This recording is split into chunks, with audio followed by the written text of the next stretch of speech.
What's up, you guys? Ross Sapp here. Fightful Smackdown podcast. It is April 25th.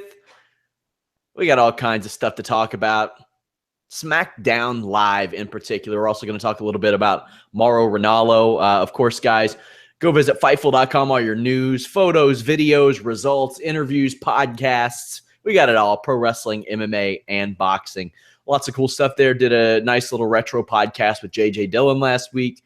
Of course, register for free, no credit card required to get early access to that Matt Riddle show and that Shane Helms show. I am joined by Anna Bauert, who hosts Most Ridiculous, and she did not take the week off. No, I did not. I finished this week's episode 7:30 in the morning. Why? Because I wanted to get it done. I've been traveling and then stuff got in the way and whatever. I did it. It's up. It's fine. Somebody asked if I'll be doing a podcast on Joshua and Klitschko. No, but Carlos and I would imagine Steven will be. We do have coverage of Anthony Joshua versus Vladimir Klitschko this weekend, of course.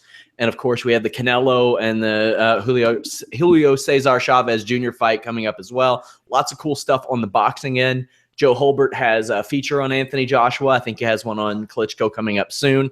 So big stuff coming there. Our boy Carlos Toro credentialed at the Barclays Center. They love him there. I've heard nothing but good things from other journalists from there. Before I kick it over to Jeff Hawkins, I got to say, Anna, congratulations on your award. Thank you. Now, Jeff, I just introduce him as the award-winning Jeff Hawkins because that's not fair.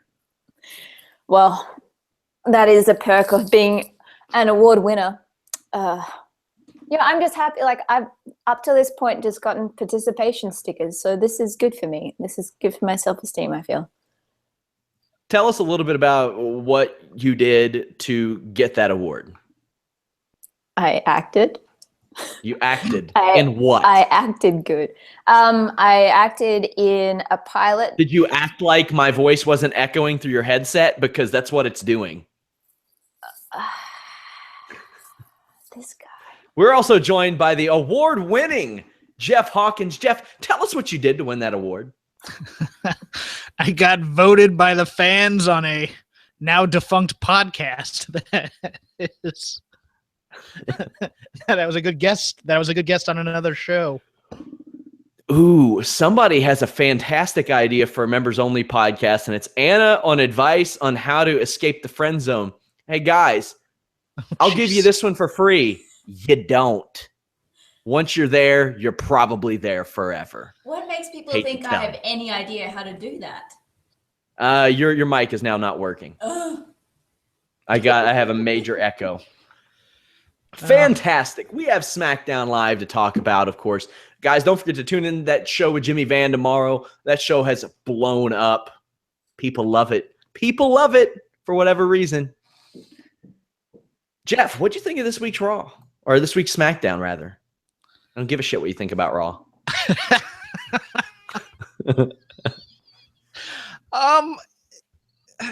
I'm still processing. I don't know if I liked it or not. I thought it felt like a show where they're building for a secondary B-level pay-per-view, and we're just kind of waiting for the real guys to get back. Other than the Styles Corbin match, which I really liked. Anna, is your gimmick that you will never do the show from the same place 2 weeks in a row? It's really looking like that. Can you hear me now? Yeah, I can hear you now. Okay. Fantastically. Yeah. Somebody says Roy Soria says you are the female Elias Sampson. You are the drifter. I'll take it. She sings better. Yeah. Oh, that's fantastic. That's fantastic. I want to change it in my Twitter bio. Man, I'm impressed, Roy Soria. Well done. Well done. Anna, steady traveling. She will be back in her normal. Are you taking this week off or are you working this week? I'm working.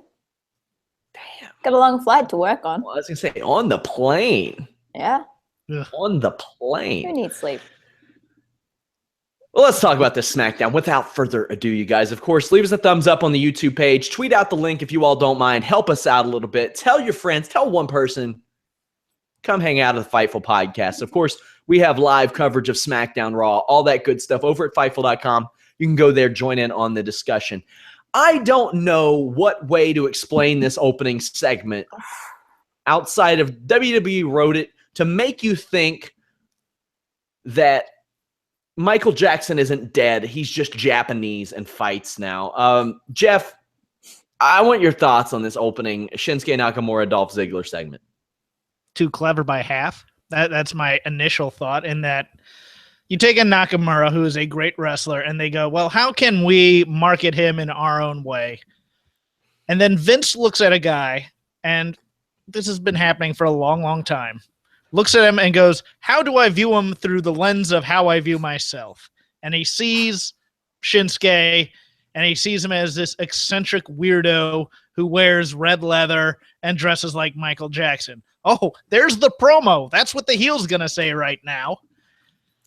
And look, I thought Shinsuke survived it fairly well. He has this weird Clint Eastwood-style presence when he's doing the squinting that I just love. That's never going to be turned on. That's never going to have the fans turn on. But having fans chant "what" while Shinsuke is trying to speak English, it's a little disconcerting for me. To be fair, it was one fan. It was just one guy. Oh, was it? Okay. Yeah. Was it just one guy? Well, it was audible, so it's one of those things. It's weird how Dolph Ziggler has morphed into the Miz since the Miz has left. But overall, Less good Miz. You don't need to do too much with Shinsuke. It's like adding A1 to prime rib. You don't need to do it. Prime rib tastes fine on its own with some salt and pepper. You don't need to add sauce to it. That is a damn good comparison. A damn good comparison. Yeah, this is the one guy in the crowd chanting "what" who didn't watch Raw last night, apparently. That was But Nakamura he's in this spot, and I'm ready to just already see him like in a higher spot. But here's the situation. The higher spots are monopolized. One, Owens and Styles, who are, hey, they're good in any spot, whatever. And then you got Jinder and Orton in this weird world title situation that's like, nobody's going to care about this unless we put the title into the situation. Well, it's weird. This is the test. This is a test for Shinsuke, you see. This is his coming out to the American audiences, to the WWE universe, as they like to say, and we'll see how he handles it, and then that will determine whether or not he moves up or down. Now, I think once he starts having a match with Dolph, he's going to be fine. He's going to get over as an ass kicker, but I'm of the opinion that less is more in terms of him talking. Unfortunately, in the environment that they create, AJ Styles was in this position when he first came in with Jericho and The Miz. Now, his matches got him over, but his mouth is what made him a star. They never do that in the WWE. They don't do, like, say, the Muta in 1987-88 push in Jim Crockett, where he's just out there being an ass kicker, and he gets over that way without having to ever speak a word, because he had a manager who would do that for him as well, even though, it wasn't, the greatest promos. I love Gary Hart, but what got Muta over was just being fantastic and new. It's the same thing that's going to get Shinsuke over to this main roster type of crowd. The problem is that's never been the path to stardom in Vince McMahon's eyes. Anna, do you see Shinsuke Nakamura being a top guy on SmackDown in the near future? And do you see him being a top star on SmackDown a couple years from now? I hope so. That's the thing. It's just, he's just come up from NXT where they just let him do his thing. He came in, didn't have to speak much. He was just himself, and it worked. I just can't get my head around how WWE, who is the mothership to NXT, who is, the leading player in pro wrestling, screws it up so badly with people like him. Like, it's infuriating. It really is. And they don't watch the product. It's a simple answer. They don't watch NXT to know what's going on down there. They just see that, oh, this guy is popular. Bring him up. We'll do something with him. It frustrated me from 5 seconds in when they started calling him the artist. Yeah. And now I'm just like, oh no. Triple H has established that Vince McMahon does not watch NXT. He watches TakeOver on occasion. Mm-hmm. He's not going to change his ways now. No. He's done this for years. This is how he's going to go. And it's whatever. It is what it is. It's just really frustrating to sit back and watch. And this promo from Ziggler, I felt so passionately angry about. It was just infuriating. And with all the shit that's going on with Jinder, it's like SmackDown's becoming the racist show, and I really don't like that. How was this one racist? They were pushing it. They were pushing it in a very fine line with Ziggler and some of his comments. And just the whole, like, we knew that Shinsuke wasn't going to be saying much. He came out with a mouth guard in to an interview.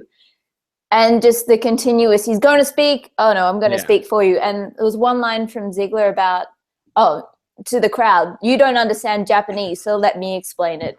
And just that kind of like.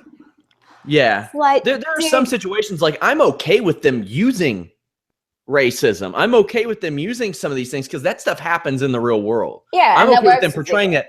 But the thing is, if they really go full on with this, they take Jinder to the Northeast, he's probably getting cheered. People are probably going to be like, yeah, this happens in the world. We feel bad for this guy. But I get the feeling it's like, oh, you know what? You can't trust him. Look at him. They'll boo him. Oh. You never know. I hope that part's in the biopic, by the way. What is it? Oh, gosh. Yeah, there were a lot of people. There were a lot of people saying who should play Vince, and I was like, they should CGI Vince and have Bruce Pritchard just do a voiceover. Because Bruce Pritchard's Vince McMahon is fantastic. It'll be like Grand Moff Tarkin in Rogue One. Yeah. I don't know what that means. I don't watch Star Wars. I've Lost me there. Panel, I'm sorry. Well, wait until I start the 80s references. Then we'll really lose you. I got some of those. You hit me with an MC Scat Cat, then I got you covered. AJ Styles defeated Baron Corbin. I guess these two are each other's TV program right now. Good match per usual from AJ. Good commentary per usual from Owens. Styles wins. Owens attacks. Zayn makes the save, but Owens leaves Styles laying. This was a harmless segment, a fine match. It advanced the AJ Styles Kevin Owens story, and it set up a little something between Baron Corbin and Sami Zayn. Anna, your thoughts on the whole situation? I really like the match. KO has entered the darkest timeline, and someone commented on Twitter to me that this should have been him as the champion. Yeah, I kind of agree. He's just really dark. And poor Byron sitting next to JBL and KO during that stuff, that was vicious. Between the actual match though, I really enjoyed, and that kick out when Styles was caught in the bottom ropes and then Corbin just booted him to the mat was awesome. AJ I would say is the best seller in WWE. And that, I'm stating the obvious here. I just love him. I love him. And every time I watch him, I can't. Everybody. Yeah, every time I see him, I can't get my head around how good he is. So I enjoyed it.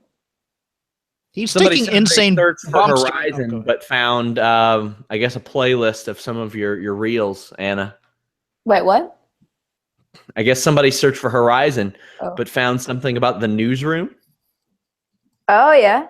Oh, I thought that, okay. I didn't realize that one was still up. Sure.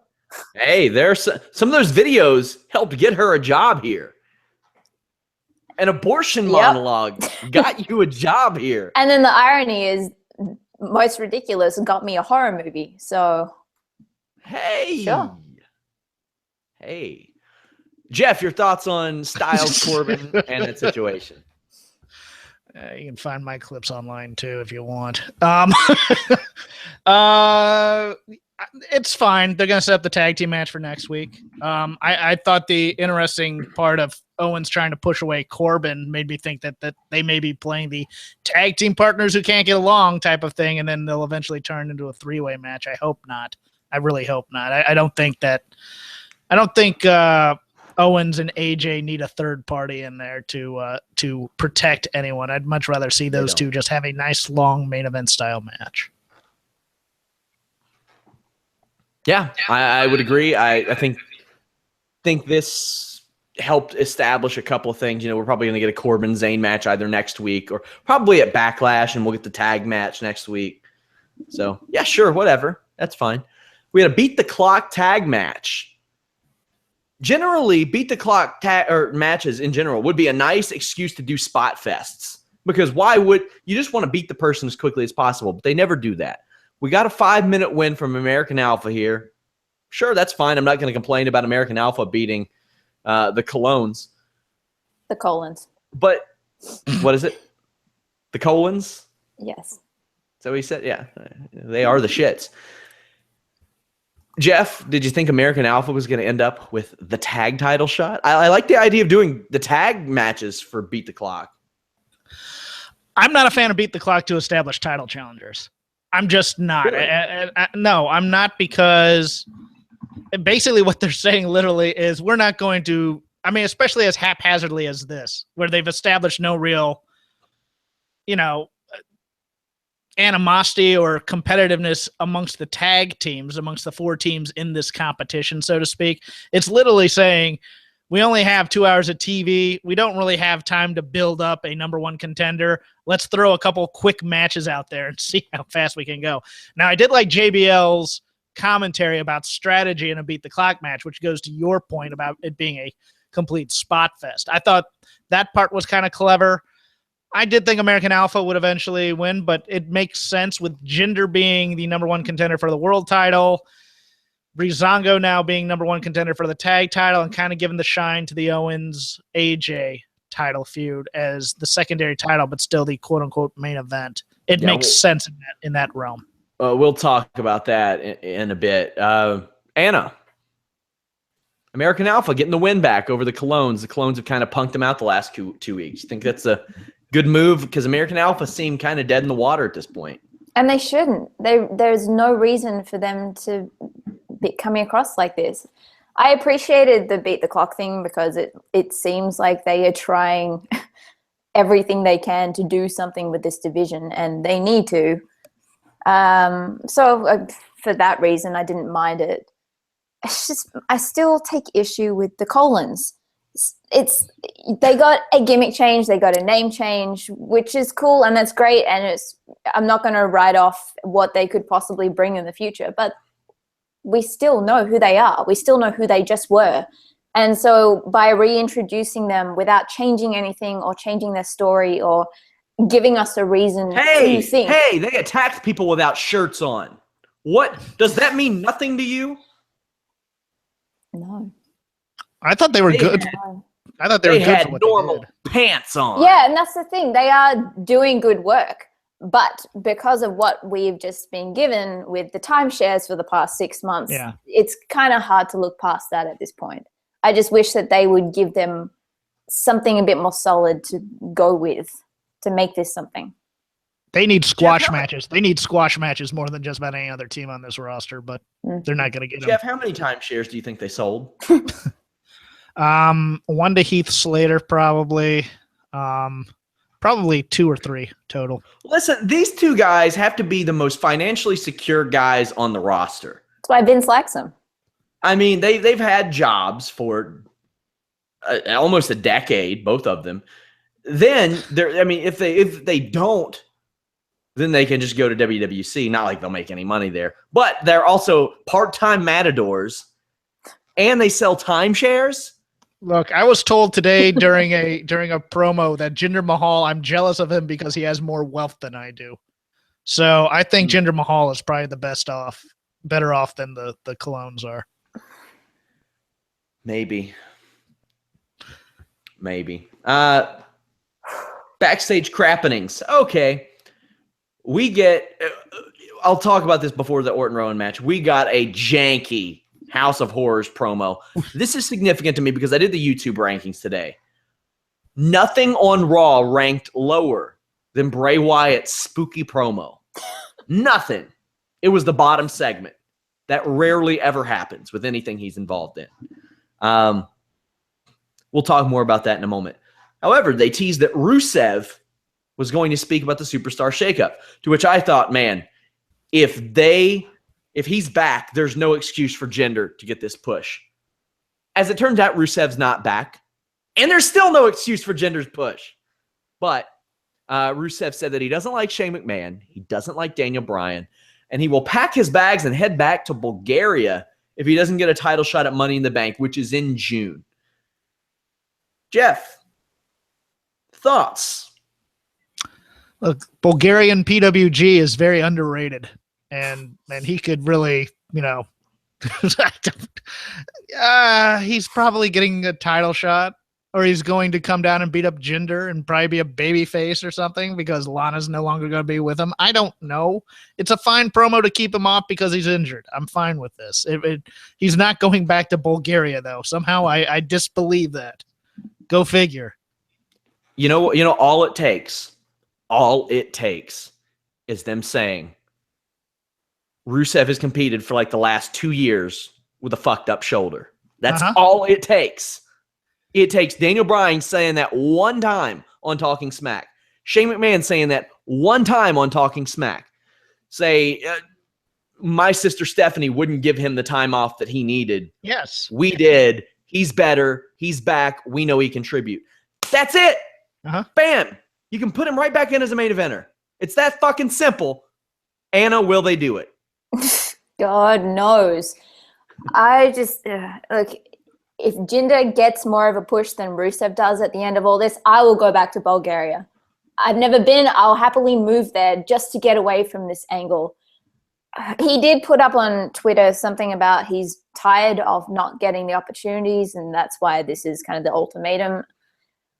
I just look at that and go, that's a shoot. That must be a shoot, as well as kayfabe. But they're still in the Alex Kozlov storyline, Jeff. Oh man, They're going back to Europe. There's a name. Yeah, sure. Alex Kozlov. Tony Holm. What was it? Ludwig Borga. He's going back to his home. He's dead. He's dead as fuck. I know. Randy Couture killed him. True. Man, you want to see an ass whipping? Go check out Ludwig Borga in the UFC, you guys. Man, did he get his ass whipped? He was a terrible fighter. Part of me is really, really hoping that Jinder beats Randy, and then he's just a placeholder for Rusev to finally get the title. That would be funny. That'd be great. Yeah. Well, hey, listen, you're not going to have any arguments from me about Jinder holding a title over Randy Orton. There are a lot of things I'm upset about in regards to the Jinder Mahal thing. But if he's the champion over Randy Orton, I'm not going to be bitching about it. I just love that we're at the point where we're hoping Jinder Mahal wins the title because he's more exciting than Randy Orton. Orton, yeah. That was never hell 2 weeks ago. I wrote an article called that was titled "Stop Acting Like You Cared About Jinder Mahal" 2 weeks ago, and I cared about him more 2 weeks ago than I have Randy Orton almost at all ever. Well, not at all ever, but it's hyperbole. Speaking of, Randy Orton had a no DQ match against. He had a no DQ match against Randy Orton. The funny thing is, if the U.S. and world titles were switched on SmackDown, I'd probably look at so much of this and be like, yeah, this makes sense. If Jericho beats Owens for the world title, he's coming over to SmackDown. Now, they would have had to have gotten the title on him somehow, but shit, anything's better than what's going on right now. Also, if Jinder Mahal was getting an opportunity at the United States title, that would make a lot more fucking sense. I don't know. Orton back suplexes Rowan on the announce table. At the very least, this match does make sense because Eric Rowan had a little bit to do with Bray Wyatt. Orton wears out Rowan with a cane, puts him through a table. I really think, Anna, this match should have been a sustained ass kicking. Like Randy Orton just should have beat the living crap out of Eric Rowan for 15 minutes and then beat him. After the match, Orton says, the House of Horrors will be Bray Wyatt's hell. Jinder Mahal comes out and cuts the traditional all of these people promo. That way you don't think that anybody's excluded because it's all of these people. Jinder and the Singh brothers attack Orton and take his title. This was a much better promo than we've seen from Jinder lately, and it wasn't that great because of the verbiage. Had he been given good verbiage, who knows? He takes off with the title, which is lends itself to, is this going to be a title match Sunday? No, it's not. And now Randy Orton won't have a title to bring down. Let's unpack all of this, Anna. Just give it to me. Let me hear. I just can't believe that is how they're explaining that it's no longer a title match. Yeah, that's what they'll do. Oh, my. Yeah. Bray Wyatt won't have a rematch. Won't have a title rematch, mind you. Which is a good thing. At this point, anything to do with this angle, I cannot care. If I care, it hurts. So I need to remove myself from this situation because it's toxic. It should have been a beatdown. It should have, instead of Rowan standing there with stairs so Orton could run into them again for another week. It's a freaking joke. It's upsetting, and I need to take a step back and breathe because this is the title. This is the title. And then the Jinder comes out, and I just found myself typing repeatedly, I hate this, I hate this, I hate this, I hate it. Oh, God. Oh, my God. And there was something about Orton saying that this being purgatory. This feels like purgatory to me. This really freaking does. So please, can we move on from this angle? Please, God, please. That is it. That is We can't be that far removed from getting New Day back and Shinsuke Nakamura wrestling in matches and John Cena being back eventually. Because they need those. SmackDown, for all the things that it gained in the shakeup, boy, it got some weird. Ended up with some weird booking. They'll be fine in the end. It's just right now, the shitstorm is passing through, and soon the hose will come out and everything gets sprayed down, and it will be glorious. It will be fine, just not right now. Not right now. Jeff, I did like the match, the Eric Rowan Randy Orton match. For whatever that was, I had fun watching Orton beat up Eric Rowan and put him through tables and beat him up with canes and all that. What did you think of the whole angle? That's some dramatic acting by Anna right there. That's some award-winning acting. It is award-winning. I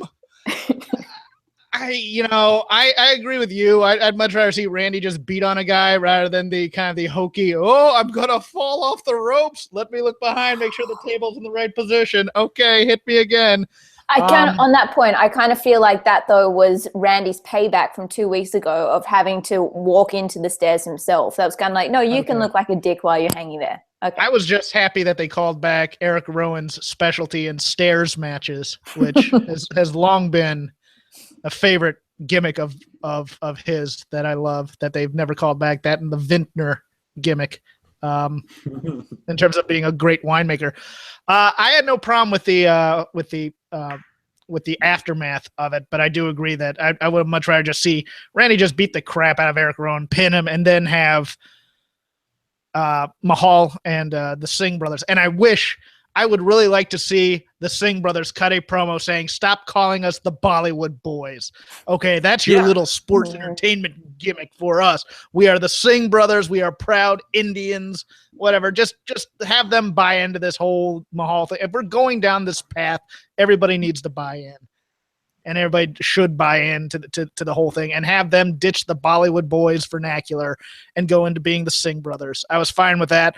I thought the limo afterwards was a nice little touch too. All of a sudden they're deciding to spend a little bit of money on the guy. Yeah. Even though there was absolutely no hint at this whatsoever for Jinder Mahal in the past 5 or 6 years he's been in the company, but now he gets a limo. Okay, good on you. I like it. It's character development in their world. I'll take it. Maybe he invested in timeshares too. That's got to be it. Got to be it. Jeff, how differently, if at all, does this angle look had Sanjay Dutt not passed up a WWE contract recently? I don't, because I don't think Dutt would be put in this position. I think Dutt would be one of the I think Dutt would be one of the guys helping Mahal. I think Mahal that's what I meant. is 6'5", so he's going to be the star here.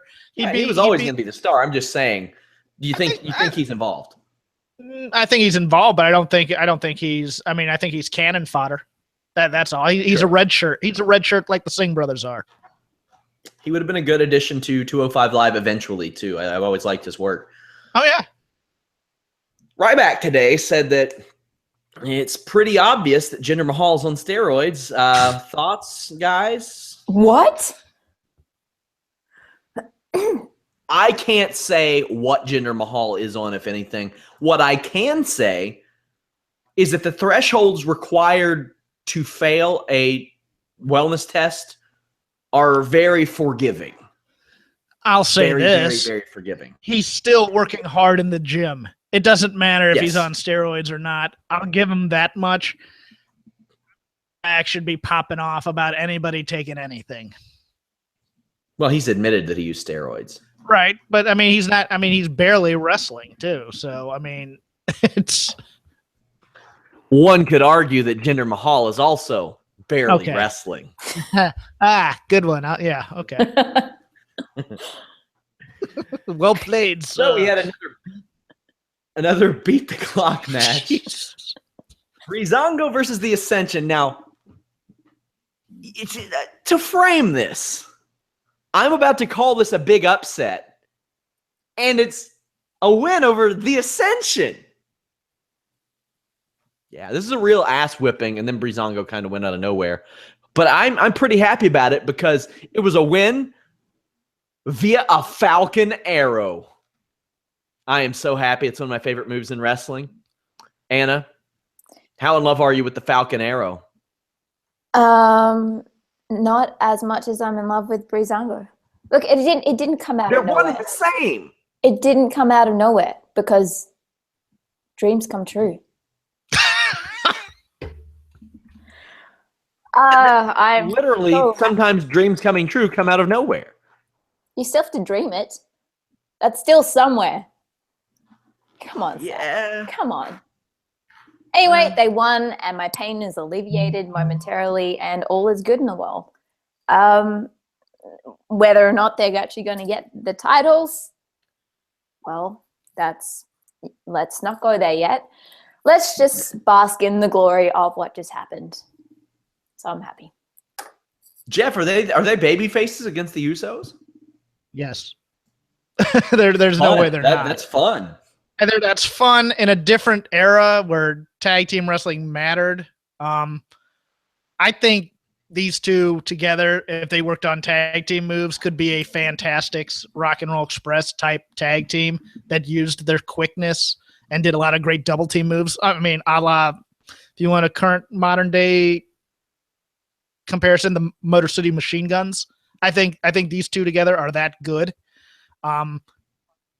But this is the land of the gimmick. It's going to be about giving the Usos tickets for being uggos and dressing poorly and things of that nature. And then they're probably going to get their butts kicked in the tag team title match.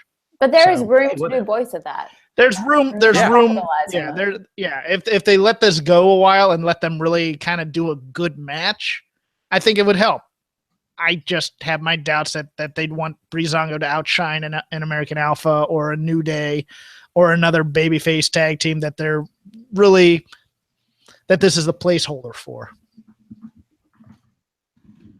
I get that. Yeah, I mean, I'm not expecting the duo to become tag team champions or anything. No. They absolutely should lose to the Usos, but I think we can have some entertaining stuff along the way and following it too. Maybe this can lead to them having maybe an enhanced role of some degree because, I mean, on SmackDown right now, you're without John Cena, New Day, and like I said, Nakamura wrestling 10-minute matches, 10 to 15-minute matches every week. And, you got guys like Usos who weren't wrestling on the show. There's no Mojo Rawley on the show, despite him getting a little bit of whatever's going on. Breezango is one of the best acts at the bad comedy that they write for them and in the extracurricular videos that they do. Don't get me wrong. They're going to be very entertaining in this role. I would just like to see some wrestling credibility out of them. That's my thing. Yeah, I would too. And they're capable of it. Main event time. Naomi cuts what I thought was looking like a good promo in the back with Renee Young, and then she shoehorned in not just a pop culture reference, but like a 40-year-old Ali Foreman reference. Good Lord. Yes. Now, before I switched into this shirt, I changed out of a Cassius Clay Roots of Fight shirt. I'm a big Ali fan. And I was like, what the fuck are you doing? Shit happened 40 years ago.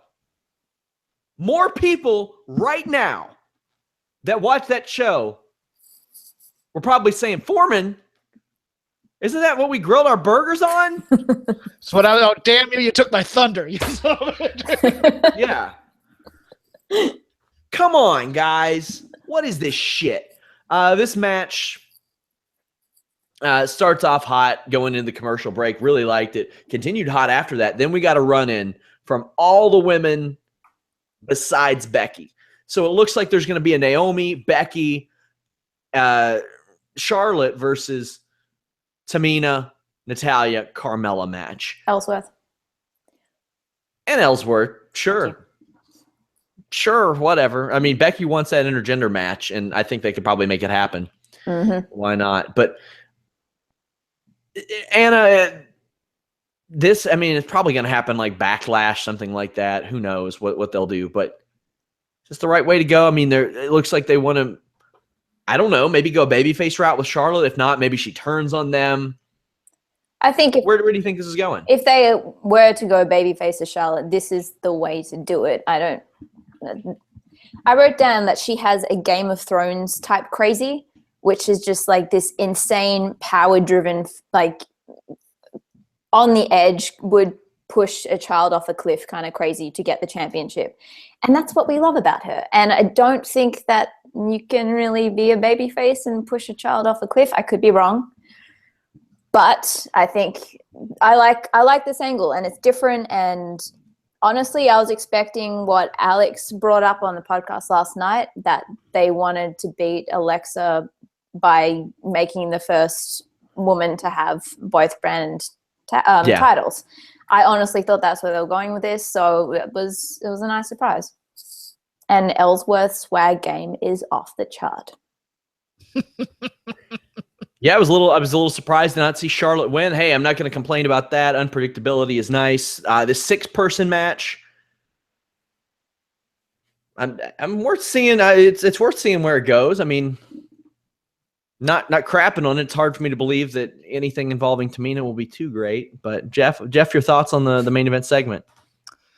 It's a shame that they've gotten predictable, that we know that there's going to be 3 on each side, because there was a part of me really hoping that Becky would come out and just start beating on Charlotte too. I really was kind of hoping for that, because Becky is eased quite well into the Dean Ambrose, but with more personality in terms of her interviews and things like that. She comes out, she's very nonchalant about everything, but she's still endearing. I like her a lot, and I kind of want to see her Bexplex James Ellsworth all over the ring in just one match. But I think this angle is ending up with either Charlotte or Becky turning on the other to establish one of them as a heel to go after the belt eventually. I didn't like this match at first, and then as it kept going, it got better. That I liked, and the beatdown I thought was fine. I think Tamina still can produce a pretty good kick now and then when she's asked to. I know people have their reservations about her in long matches and things like that, but for certain big bodyguard type brutal spots, she's still very good at just doing those. Charlotte looked like she was going to do some ads for the extra crispy chicken today, didn't she? She's a little brown. She has gold running through her veins. This is just shine off that. Thank you. Yes. Okay. I'll buy that. Don't have prejudice. It's not prejudice. It's just the self-tanner. Good control occasionally. And I blame Dolph. Somebody says, imagine being Sean's wife right now, hearing him shout in the other room, what the fuck are you doing? She's used to it by now. She thinks he's yelling at me, probably. That's what.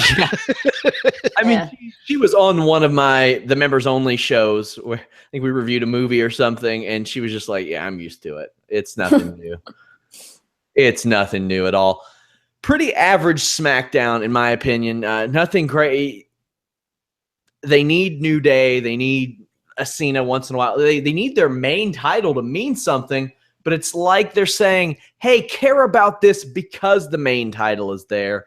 It's not the situation of the man making the title. It's a situation where they're trying to have the title make the man, and we'll see where the Mahal thing's going. It couldn't get any worse than the way they started it.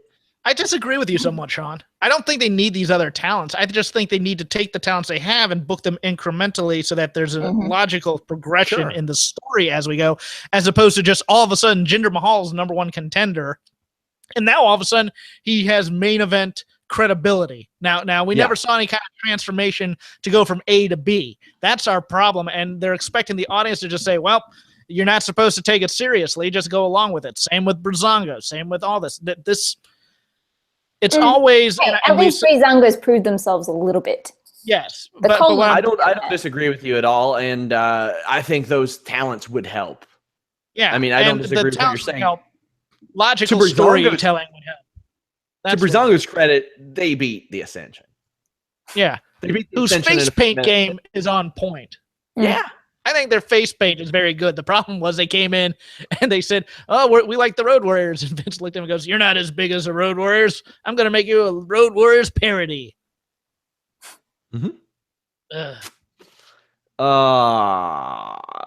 Alonzo Smith, I'm about to kick you out of the chat for that one. If SRS and his wife had a son, they'd have a boy. You're getting booted for that one, buddy. I liked it. Keep him in. Speaking of, you can buy a Ya Boy shirt, both at ProWrestlingTees.com/Fightful. Also get your Fightful shirt there. And over at ProWrestlingTees.com/Sean Ross Sapp. Somebody says, I have a show idea. Jeff Hawkins read movie lines to Sean and Anna while Sean says Pulp Fiction isn't a good movie. I think we've had that show. Yeah. Isn't that this? Listen. I'm not going to watch a 3-hour movie probably.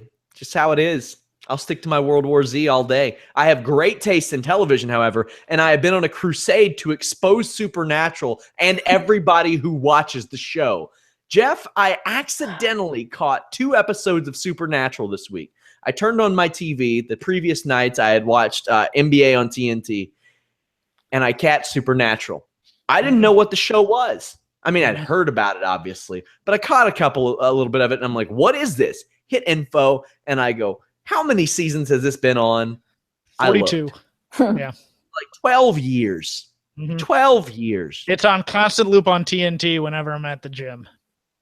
That guy wants to be Keanu Reeves so bad. He is begging to be Keanu Reeves. He is so pissed off he didn't get the role in John Wick. Like, he is just livid.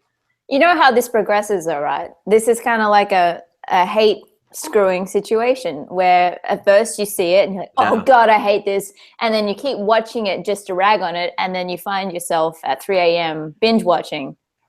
And that's when I send you the pop vinyl figure. And I may have questionable taste in movies, but I have great taste in TV. And I didn't used to. I didn't watch TV until like 8 or 9 years ago. Because when I grew up in the 90s, there was not a lot of good TV. There were sitcoms. That's it. You had sitcoms. Then The Sopranos showed up and kind of turned everybody on their ass. But then I accidentally started watching Burn Notice after Raw, and I was like, I kind of like this. It's a new age MacGyver, yada, yada. Then I discovered real good shows after that, like Breaking Bad and The Wire and True Detective, the first season, and Fargo. And then I see this Supernatural shit. I see this trash. And I see stuff like The Big Bang Theory. If you laugh at The Big Bang Theory, which I have never done, I have never once laughed at The Big Bang Theory. If you laugh at The Big Bang Theory, I am pretty sure that, let me think about this one. When you are at the car rental place and they offer to upgrade you to a luxury sedan, you say, nah, you got any Geo Metros? That's more my style. I need a Metro. Are you going somewhere with this? Trash. Yeah, I was agreeing with you up to that metaphor, and then it just. Yeah, No. Do you know what a Geo Metro looks like, Anna? No, I don't. I'm not a car Google person. it. Google it.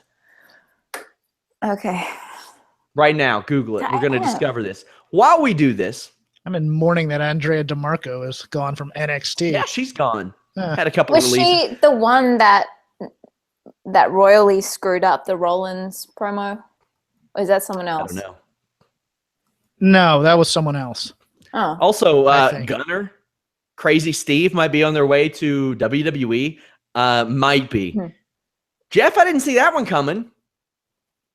Me neither. It's like, okay. But, maybe they see something in them. I don't know. Maybe they just want guys that they can beat. Yeah, that's a possibility too. Shalika Williams says, to appreciate Supernatural, you have to be a real geek about sci-fi, horror, supernatural, fantasy genres. I am a huge fan of those. I am not. When Will Smith is in the movies. Oh, Jesus. Oh, I'll watch the My Robot. any credibility you once had just died a painful death. You never had credibility. Never.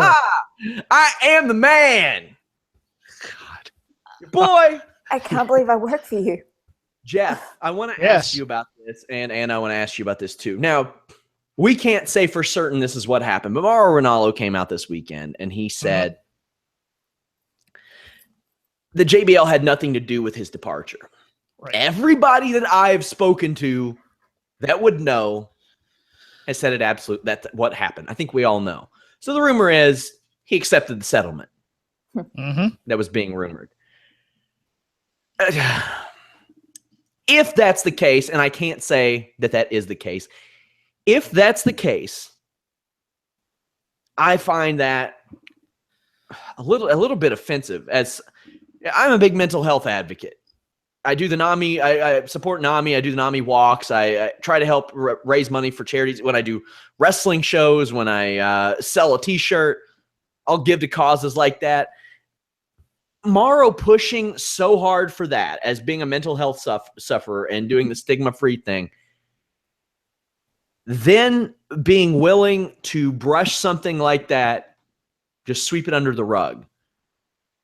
How does that make you feel? If that is the case. I've been morally conflicted on this for the last couple days because on the one hand, you want to extricate yourself from a negative situation and you want to move on with your life. So you take the money, you accept the gag order, which I think there is. There's a gag order in this settlement deal where he can't talk about it, or he can't say anything disparaging about the company, or he has to pay what he got in the settlement plus a fine plus court costs that they recoup from him. It sounds like J.J. Dillon had the same kind of thing from your interview on Friday. Cody Rhodes did the same thing last year. Yeah. What is the question is, what is your responsibility to people who come behind you? And that's something I'm playing with because he doesn't necessarily have one. He has the right to take care of himself in his own situation, get out of there. On the other hand, this became a cause du jour because other people were fighting for Maro. And then he basically just said, look, I don't want to fight anymore. I'm out of here.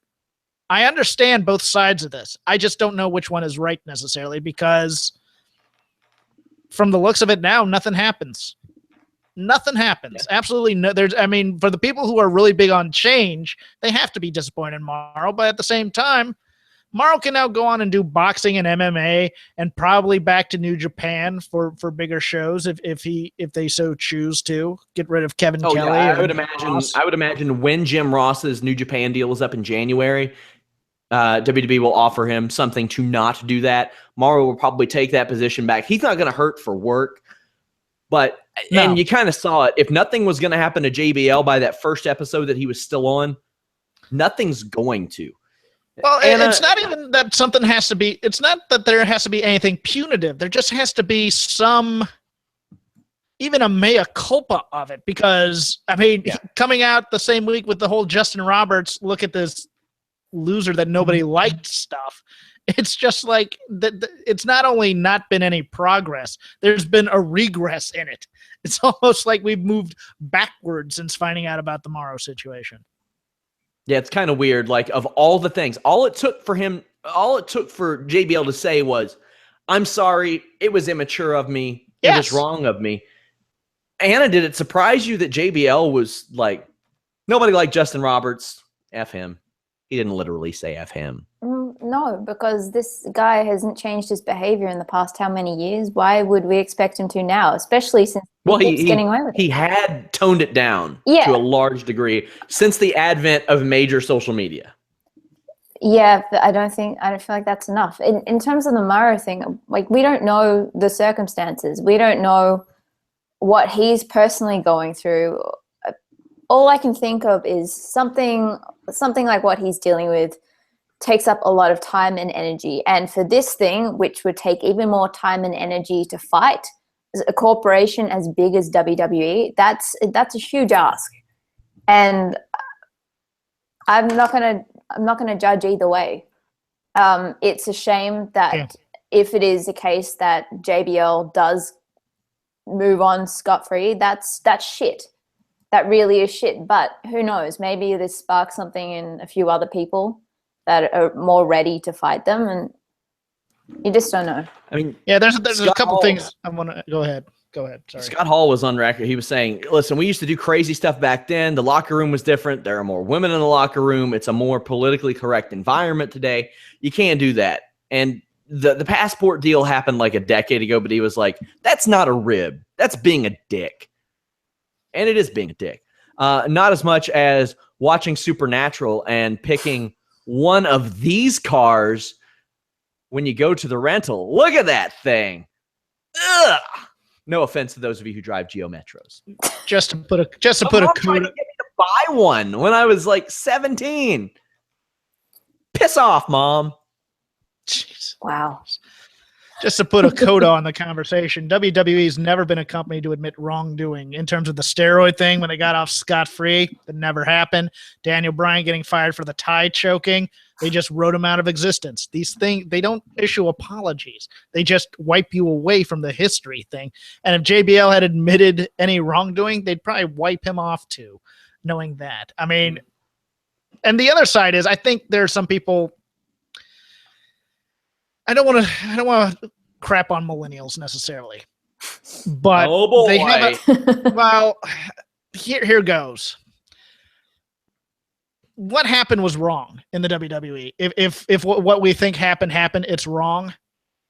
But it's not uncommon. It's not as uncommon as people think it is, where they're bullying in the marketplace is wrong. And if they had just gone to human resources, things would be done. Look, in these companies where you have people who are paid lots of money for their intelligence, for their creativity, or for their education, things like big law, Wall Street, the entertainment industry, you're going to get assholes like this. You're going to get dicks. And there are people there are 1,000 people who will take your job if you decide that it's too much for you to handle. That's the cost of getting into these kinds of industries sometimes, is taking that hazing, because these people make money. And that's the bottom line for the company. They're eccentric geniuses, so to speak. So people excuse that type of stuff. And HR will generally say, try and find a way to, make your life more comfortable or make your working condition more comfortable. But these people will never get punished because they're worth too much, quite frankly. And it happens. I was trying to lighten the mood, Jeff, but I know on Wall Street, I have yet to hear of anybody getting their ass soaped by a veteran. Or Wall Street less so than, say, I mean, like big law, you're going to get yelled at by $1 million partners and just be berated. Yeah. For I mean, you can talk about geometries if you'd like. I thought we were talking about something substantive, though. We can go out back to geometry. Excuse me, that's not substantive. Well, I think the issue here is, I am under the impression they get 50 miles per gallon. Oh, wow. Is what somebody says. Somebody told me that in the chat. So maybe the joke's on me. Never upgrade at the counter of a rental car thing. Always go for what you purchased, because it's always more than they tell you it is. Oh, yeah. Mine at the Royal Rumble, I got hosed. Rumble weekend. Thanks, Expedia. I was going to say, had a good time, guys. The thing is, you go to the HR department and it's Vince McMahon sitting behind that desk. That's pretty true. much. Yeah. That's true. Anyway. You soaped your ass? Ha, ha, ha. You're obsessed with that one of all of them, and that seems like the That's a least pretty harmful. fucking egregious thing, Jeff. It's an egregious thing, but if it's done like if he's like jamming a hand up in there or something, but otherwise it's just being funny to me. I mean, I agree with Jimmy Van on this one. What are you talking about?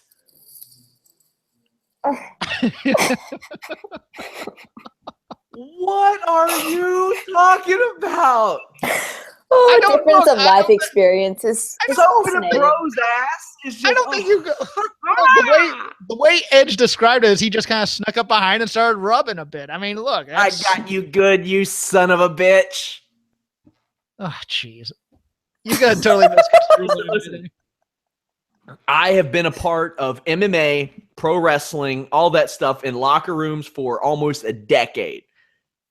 At no point has any ass soaping ever occurred in any locker room I've been a part of, whether it's Then you're MMA, hanging out boxing, at the wrong kickboxing, pro clubs. wrestling, grappling. What is it? Then you're hanging out at the wrong clubs. Look, every Oh, woman in man. prisons movie I've seen has that scene in it, so I know that, Anna's probably experienced it. I got to make a new shirt for No, it's more like- ProWrestlingTees.com/Fightful or ProWrestlingTees.com/Sean Ross Sapp. It's going to have the Kraken Fight Team logo. Soaping an And ass? it's going to have a no ass soaping allowed sign underneath it. Please do that. We I will keep pay it you good and money for that stinky. shirt. We keep our asses I'm good just- and stinky. Look, I'm just saying I sided with the eccentric millionaire on that one in your debate about that. That's all I'm saying here. I think you took that one way more personally than Edge did. You know, it doesn't matter. There are a lot of people who No, it doesn't. You know what? There are a lot of people who don't take certain things offensively. Yeah. There No, are and I'm gay not saying it people who wasn't don't take offensive. sexual slurs personally. I am There I'm still are not saying it was correct. I am not. Yeah, I mean, there are minorities that don't take racial slurs personally. Doesn't mean that you can just go along soaping every ass. Oh, I in know the that. continental U.S. You two are pretty. I'm just trying to I'm trying to bust your balls about you being obsessed with guys soaping. Well, as long as you ass. don't try to soap them, my friend, I think we'll be all right. But since that's the way you like to do things.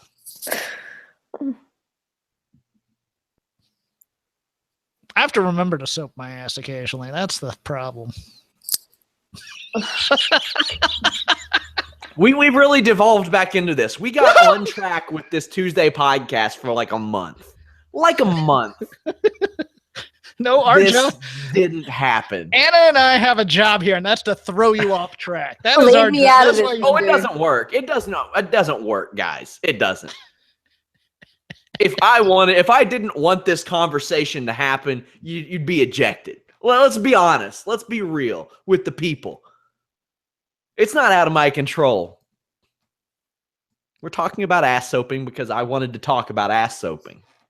They also cut the Tough Enough winner, which I found interesting. That means Mandy Rose is the only survivor from that season. Oh, did they? Oh, they cut Josh. Yeah. Oh, that was him. Oh. Interesting. There you go. Interesting. There's your hard news for the night. Yeah, he hadn't tweeted or posted or anything. Mhm. So I mean, like, man, that was a rough one. That was a rough season. They got Daria out of it. What's her name now? Something blue. I think she could be good. She could be okay. I think she's fine. I watched her. I mean, look, she wasn't great but she was working with Mandy, so Yeah. Hey, man, I don't think Mandy's going to be terrible. She was better when I saw her a year ago or 13, 14 months ago than Eva Marie was the last time I saw her. If that's no, that's true. That's very very true. Oh, Eva Marie. And you know, sometimes you question when they on Tough Enough, like the Miz is like, she's hot. That's why I brought her on. I saw her in ring gear in Columbus. She looked like a star. She did. She looked like. Oh, she has an aura. There's Yes, no she doubt. does. I mean, at the live shows, she comes off like $1 million, and then she starts to wrestle, and then it can be hit Yeah. or miss. Because I've seen her twice. Once she was good, / basketball the other time, it was kind of a train wreck. So right now, basically, Josh gone, Sarah Lee gone and pregnant. Mandy's still there. ZZ cut. Tanner wanted to come to WWE, and they said, no, go win some MMA fights, and we'll bring you back. Right. Gigi, for whatever reason, they have no interest in her. Chelsea Green is dating Zack Ryder and is in Impact Wrestling. She's doing some pretty good work in Impact, I think. She's very funny. Very funny. Lance Storm trained, right? Yeah. Mata, I think he's gone. Yeah, he asked for his release. Patrick Clark in NXT. Gabby had a cup of coffee in Impact Wrestling. And of all things, she was training with Chris Cyborg recently, like teaching Chris Cyborg a little bit of pro wrestling. And Chris Cyborg told me that she wants to do some more pro wrestling. And then you got Daria Baronato, who I think is probably she's pretty good. So if you get Patrick Clark, Mandy, and Daria out of that season, did you watch that season, Anna? I saw bits and pieces of it. That's not a bad hit rate, given how this stuff normally goes. 3 out of 14. You could do a lot worse than that, couldn't you, Jeff? Yeah. Oh, yeah. I really like Patrick Clark as well. But, I mean, prior seasons, like, had the guy who would go on to be Son of Havoc, Ivelisse, Marty the Moth. They've had plenty of Lucha Underground had 3 hits off of that show. Yeah. They wouldn't take Austin Aries because he was too small. Crazy the way things work out, huh? Guys, follow Anna at Anna Bauert. Jeff, what's yours? Crap Game 13. Crap Game 13. Follow me at Sean Ross Sapp. Follow at Fightful Online, at Fightful Wrestling, at Fightful MMA. We are back tomorrow afternoon with that Jimmy Van podcast. It's going to be a hoot. It's going to be a hoot. Right. Anna, do you have anything to tell the people before we go? This week's Most Ridiculous is up with a guide of how to decipher the ring. The ring announcers, backstage announcers, basically Tom Phillips and Mike Rome. They are not the same person. House of Horrors rundown. Lots of balls talk to elevate from our discussion tonight. Lots of balls talk with Sean's face on it. So, fuck. They announced John Layfield as the new co-host of Talking Smack. Are you kidding me? Oh, so Daniel Bryan's probably taking paternity leave permanently? Save us, Daniel. Oh no, that you know what? He may become the new commish then, or the new general manager or whatever. Guys, let's get the hashtag going. Hashtag rally for Jimmy Van to fly SRS to Toronto for the May Blue Jays versus Reds games and do a live podcast too. Let's get that going on Twitter. I think if we got hashtag rally for Jimmy Van to fly SRS to Toronto for the May Blue Jays versus Reds game and do a live podcast too, enough, I think Jimmy might do it. Keep Ric Flair in your prayers too. Did you see that news? No, I didn't. His fiance was in a car accident during SmackDown. No. So it's pretty serious. Shit. Yeah. Definitely our thoughts go out to the Flair family. That sucks. Jeff, anything else to leave the people with? To bring the people down? No. No. Just we're recording Shake Them Ropes tomorrow. We'll go over all the other WWE stuff, and if there's any updates on the stuff tonight, we'll let you know. Yeah, bring us some more depressing shit when I talk about Geo Metros. That sounds like... Yeah, that's my gig here, I guess. Guys, we went an hour and 4 minutes for you guys. We went overtime for you. Subscribe to us, iTunes, Stitcher, YouTube. Head over to Fightful.com. You can get all of our podcasts there under our podcast section. Until next time, we're out.